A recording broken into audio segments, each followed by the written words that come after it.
기득권에 매달린다면 보수든 진보든 진짜가 아닙니다.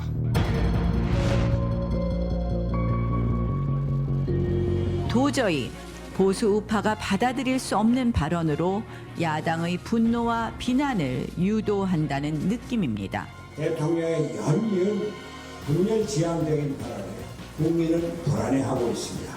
월북 이후 행적을 끌어들여 광복군 운동 자체를 색깔론으로 덧칠하는 일이야말로 역사 왜곡입니다.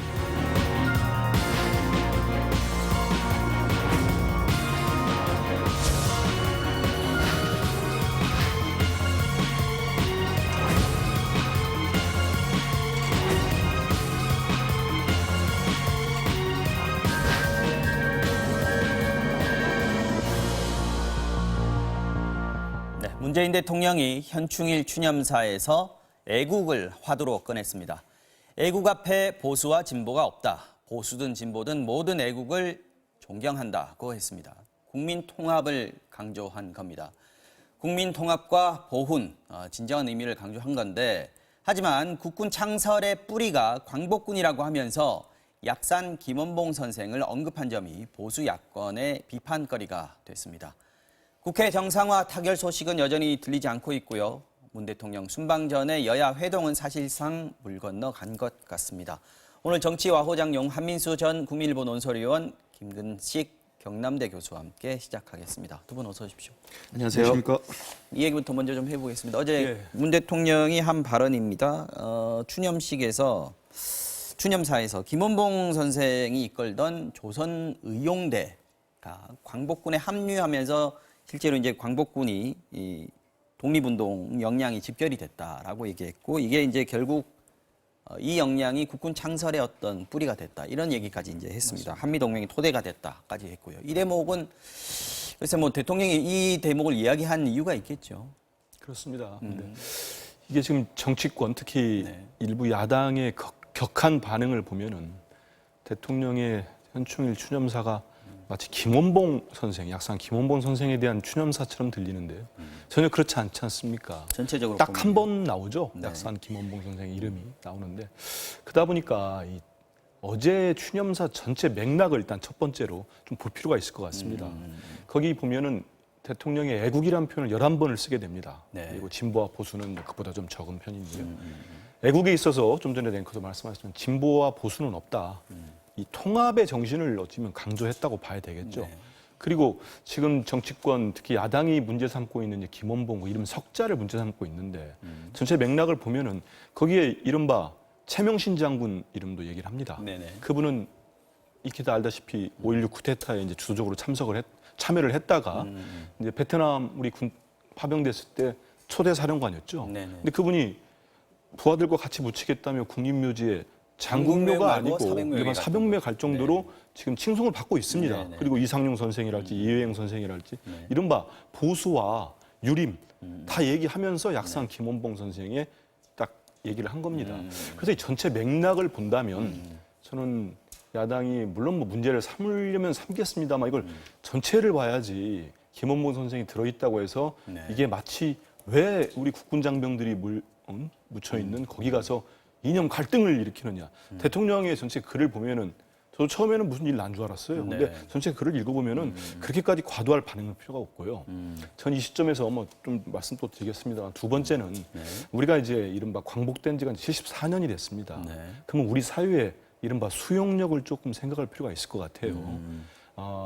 김원봉이 이 월북해서 그 북한에서 고위직을 차지하고 또 뭐 한국 전쟁에 있어서 어떤 6.25 전쟁에 있어서 책임 그 부분이 저는 없다고 생각하지 않습니다. 그래서 서울 문제는 분명히 별개의 문제예요. 그런데 그 전에 의열단 단장과 광복군 부사령관과 그 임시정부의 국무부장까지 하는 정말 독립운동에 있어서의 혁혁한 공이 있지 않습니까? 광복 전의 활동들은 분명히 독립운동에 그렇죠. 기여를 하신 그래서 분이죠. 저는 이제 우리 사회가 좀 더 성숙해진다면 이제 그 사회주의 계열의 독립운동가들을 또 품을 수 있는 이런 수용력과 포용력이 있지 않느냐 이런 생각을 해봅니다. 약산 김원봉 선생에 대한 논란이 지난번에 서훈 문제 때문에 네. 계속 논란이 돼 왔었기 때문에 이번에 굳이 대통령이 언급을 왜 거기 그 자리에서 했느냐 이 부분이 이제 야권에서 지적을 하는 것 같은데 어떤 네. 부분이 지금 문제가 되고 있는 건가요? 저도 그 전반적인 맥락을 보면 아주 좋은 이야기예요. 애국 앞에 진보 보수가 없고 경제 발전과 민주주의, 민주화에 우리 진보 보수 노력이 다 거기 들어가 있다. 네. 정말 제가 하고 싶은 이야기 100% 동의하는 이야기인데 굳이 김원봉이라는 사람을 이제 그 중에 한 예로 끌어들인 게 이제 문제를 일으킨 건데 제가 볼 때는 그렇게 만약에 진보 보수가 애국의 한 줄기를 같이 통합했다는 차원에서 이름을 거명하려면 아까 최명신 장군 이야기했습니다만 굳이 대한민국을 부인하지 않은 사람 중에서도 그런 분을 골라서 말할 수 있지 않습니까?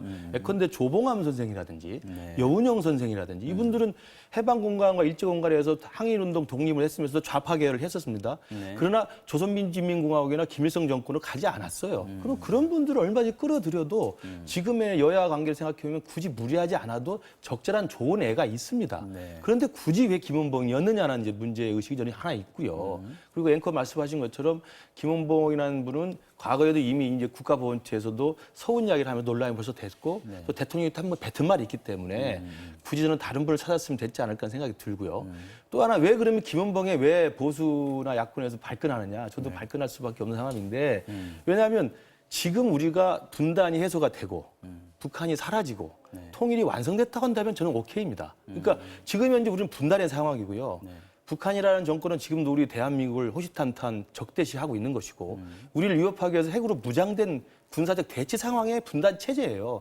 그런 상황에서 대한민국을 정치적으로 부인하고 북한 정권의 수립에 막강한 기여를 했던 사람을 지금 당장 그때 독립운동했던 거니까 평가를 하자라고 하는 것은 일견 사실에는 맞지만 분단 체제라는 역사적 현실에서 시기상조라는 거예요. 제 이야기는. 이건 하려면 저는 대통령이 김원봉 같은 분이나 이런 분들의 역사적 평가를 제대로 하려면 저는 분단이 해소된 다음에 북한 정권이 사라진 다음에 통일이 완성된 다음에는 제가 쌍수를 두고 환영할 수 있습니다. 지금 왜 합니까 그걸? 저는 지금 그렇게 하지 않아도 된다는 거고요. 두 번째는 어제 말한 그 장소와 시점에서도 좀 적절하지 않다고 봐요. 현충일이 어떤 날입니까?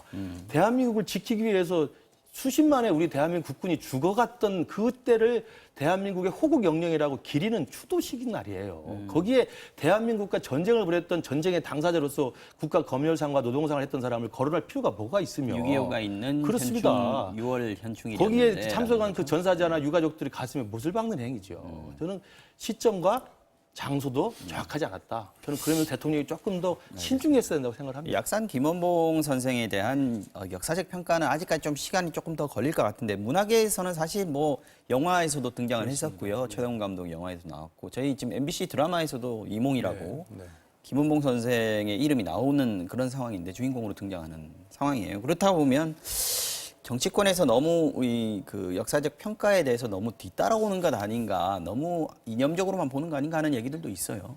동의합니다. 왜냐하면은 좀 전에 말씀한 대로 월북 한 뒤에 사실 월북 과정도 좀 봐야 됩니다. 월북 과정이요. 예, 그렇습니다. 도덕술에게 뭐 모욕을 그래서 당했다는 얘기가 친일 있었죠. 경찰이죠. 대표적인 뺨도 맞았다는 거 아닙니까? 그리고 여운형 선생이 이제 암살되고 신변의 불안도 느꼈고 그리고 본인은 이제 그 남북 간의 좌우 합작이죠. 어떤 그런 과정에서 이제 월북을 했다가 이제 눌러앉은 그런 케이스인데요. 참 좀 안타까운 게요. 정치권 특히 이제 보수 쪽에서 김원봉 선생의 이름 석자를 딱 끄집어내면서 바로 이거를 이제 공격을 해대는데 사실 어제 대통령은 무슨 얘기를 했습니까? 한미 동맹을 얼마나 강하게 하면서 미군 전사자 숫자도 얘기했고요. 부상자 얘기도 했습니다. 이게 전체가 다 빠져버렸어요 지금. 그리고 이제 조봉암 선생이나 여운형 선생을 왜 얘기 안 했느냐? 이거는 어제가 말 그대로 현충일이고 우리 군대에 대해서 우리 군에 대해서 얘기를 하게 되면은. 이거를 자연스럽게 연결시켜 보면은요. 말씀하신 대로 조선 의용대가 통합 광복군이 된 그렇죠. 거죠. 우리 42년인가요? 그때부터 좌우 합작. 옛날에 그 중국의 국공 합작도 있지 않습니까? 그러니까 합작을 해서 광복군에 해서 우리가 수복 작전까지 세웠다가 광복이 된 거 아니겠습니까? 그래서 실제로는 수복으로 하러 이제 두르지 못했습니다만은 그런 과정에 그 김원봉의 조선 의용대가 들어가서 그 광복군이 참여가 됐고 그 광복군이 우리 국군의 뿌리다. 이 얘기를 중간을 딱 떼고 지금 뭐 자유한국당의 뭐 정치인 같은 경우는 우리 군의 뿌리가 김원봉이라고 문재인은 빨갱이, 이건 너무 자극적이지 않습니까? 청와대에서는 그게 이제 너무 비약이다 이렇게 얘기를 그렇죠. 하긴 제가 볼 때도 했습니다. 좀 비약입니다. 그래서 군의 부분은 이런 걸 설명하다가 한 거고요. 그러다 보니까 이거야말로 진짜 대통령은 어제 아무리 제가 여러 차례 읽어봤습니다. 전문도 봤는데 방점은 우리가 이제는 보수와 진보를 애국이라는 부분에서는 떼놓지 말고 진짜 힘을 합치자. 그러면서 달을 가리켰어요. 달을 근데 또 가리켰다. 그 그런데 손가락을 손가락만 보면서 또 봤나? 네. 지금 딱 그 이름 석자를 끄집어내서 지금 아주 그 자기 진영 논리로 자극적으로 좀 가고 있는 거 아닌가? 아까 애국이라는 단어를 11번 정도 썼다고 네. 말씀을 하셨는데 애국이라는 단어를 좀 화두로 삼은 대통령의 화두로 삼은 어떤 계기 또는 이유 같은 게 뭐라고 보십니까? 현충일에 가장 적합한 화두죠. 네. 현충이라는 것은 잘 아시는 것처럼 대한민국을 세우는데 과정에서 희생당한 분들, 또 대한민국을 지켜내는데 그 과정에 희생당한 분들. 그렇죠. 그러니까 이것은 해방의 건국 과정, 그다음에 건국 후의 전쟁의 과정, 전쟁 후에 북한과의 대치 과정에서 대한민국을 위해 희생된 분들에 대해서 추념하고 추모하는 장이지 않습니까? 네. 그러니까 현충이라는 애국이란 말이 정확히 맞고 그 애국에는 좌파는 좌파대로 민주화를 통해서 대한민국을 지금까지 이끌어온 데 기여를 했다고 저는 생각하고요. 네. 우파는 우파대로 또 산업화라고 하는 부분과 경제 발전에 대해서 역할을 해온 거거든요. 네. 저는 그래서 대통령이 어제 추념사에 그 부분은 정말 옳은 말이에요. 그래서 좌우파가 다 대한민국 지금을 만들었는데 네. 역할을 했다.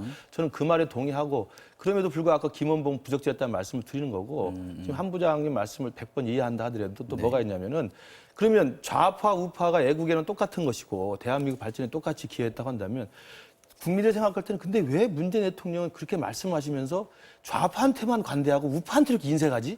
일관성이 없게 느껴지는 거예요. 그렇지 않습니까?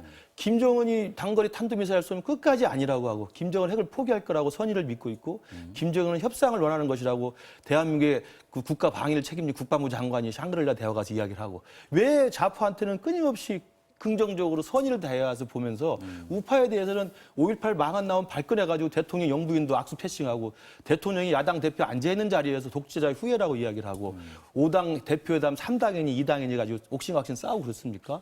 저는 대통령이 그런 관대한 포용의 정신과 통합의 정신을 북한에 대해서 김정은에 대해서 김원봉에 대해서 할 거면 왜 가장 중요한 협력의 파트너이자 국정의 상대인 야당한테 안 하고 보수한테 안 하고 경제 발전을 해왔던 산업화 세력한테 안 하냐 이 말이에요. 그것도 해달라는 겁니다.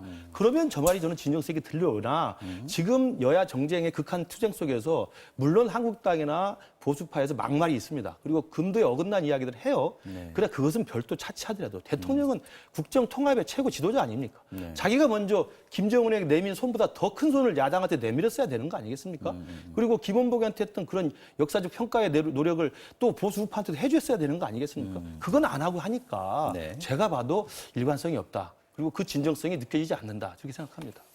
알겠습니다. 다른 얘기로 좀 넘어가 볼까요? 국회 정상화 얘기 또 넘어가겠습니다. 굉장히 뜨거운데 어제 3당 대표가 또 해법을 만나서 모색을 했는데 결국 또 이견만 확인했다 그럽니다. 지금 바른미래당이 이 얘기를 또 꺼냈습니다. 합의 처리를 우선으로 한다라고 표현을 하면 어떠냐라고 했는데 이것도 지금 수용이 안 됐다고 그러거든요.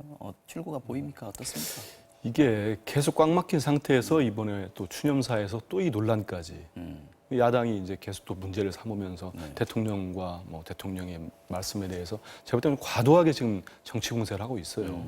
그러다 보면 또 풀려야 되는데 계속 뭔가 더 얹혀지는 이런 상황이 되고 있는 것 같고요.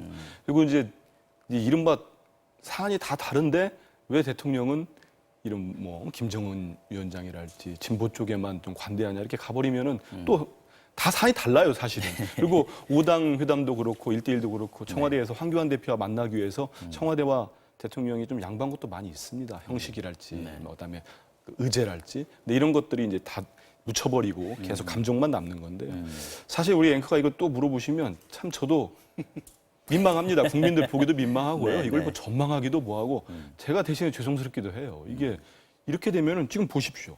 그 패스트트랙 관련돼 가지고 네. 처음에 합의 처리 노력 해서 안 되니까 원칙. 민주당이 합의 처리 원칙을 냈어요. 네. 그랬더니 이번에 또 바른미래당이 이거가 또 안 받는다고 하니까 합의 처리 우선을 우선, 했습니다. 네. 저 이럴 때 정치권이 국민 우선했으면 좋겠습니다. 국민 우선해야지 자꾸 무슨 이게 이 국민들이 볼 때 이걸 뭐로 보겠습니까?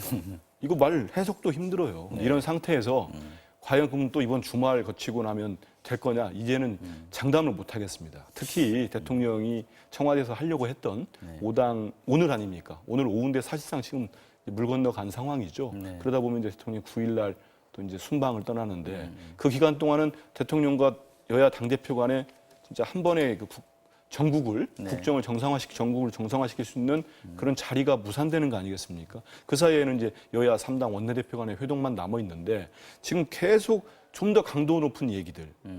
사실은 좀 더 냉정하게 보면은 그 추념사에서 김원봉 얘기 나왔지만 지금 이 시점에 이 부분은 조금 부적절한 거 아니냐. 하지만 전반적인 맥락에서 보수 우리도 힘을 합칠 용의가 있다. 이렇게 나왔다면은 네. 더 얼마나 좋았을겠나.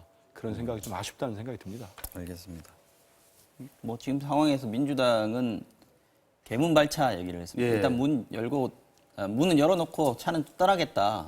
거기 한국당이 합류를 해라 이런 얘기인데 지금 이렇게 되면은 약간 더 분위기가 안 좋아지는 건가요?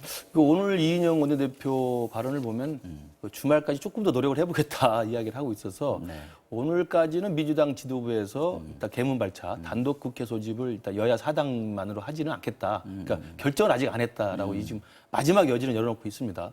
그러나 지금 말씀하신 것처럼 그 패스트트랙 부분에 대해서 합의 처리한다, 합의를 위해 노력한다, 합의를 우선으로 한다.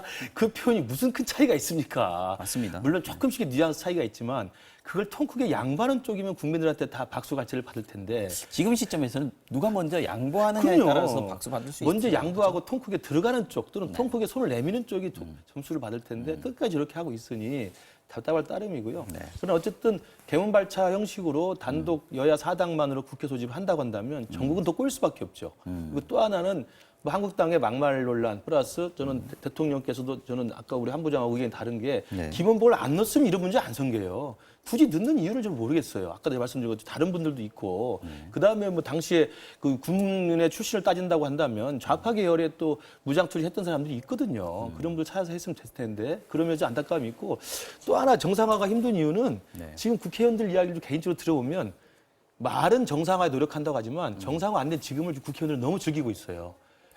그러니까 그게 이게 무슨 또 얘기입니까? 속사적입니다. 내년 공천이 얼마 안 남았기 때문에 그다음 지역구를 이 운동을 열심히 해야 되는데 지금 상황에서 국회가 이렇게 노니까 국회의원들은 세비 가지고 자기 보좌진 인력 가지고 지역구에서 너무 열심히 일하고 있습니다. 그러니까 속으로는 국회 말은 정책 개발에 쓸 돈을 지금 지역구에 쏟아붓고 있다는 당연합니다. 얘기죠. 지금 거의 9명 모든 보좌진을 다 지역구에 총 투입하고 있습니다. 여야 모두. 국회가 안 열리니까. 네, 그러니까 사실은 내신 안 열릴 때 내가 오히려 지역구를 다지면 되겠다. 이런 또 현실적인 셈법도 있는 겁니다.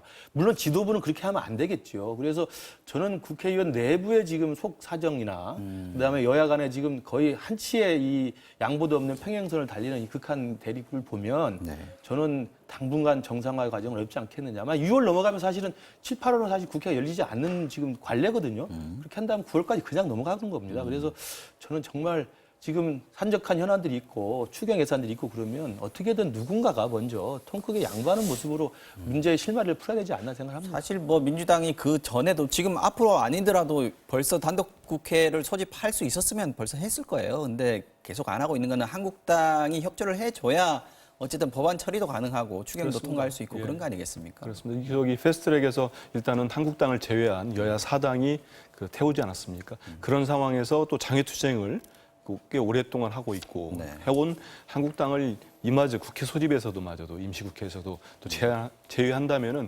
전국이 어찌 보면 정상화시킬 수 있는 계기가 더 멀어질 수밖에 없거든요. 그렇기 때문에 계속 일단 이제 경고성 압박용으로 국회를 열겠다 하면서 이제 시간을 좀 주고 있는데요.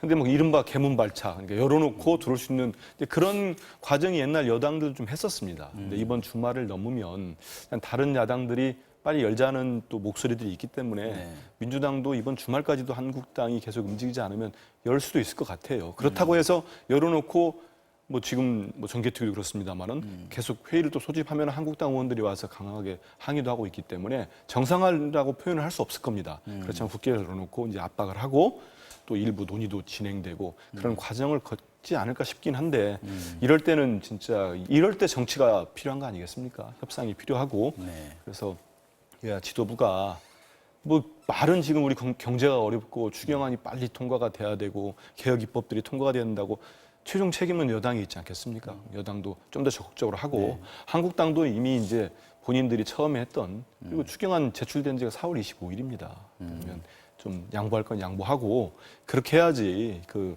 용어 가지고 더 이상 싸우지 말고요. 좀 실질적으로 국민 우선, 국민이 우선이다.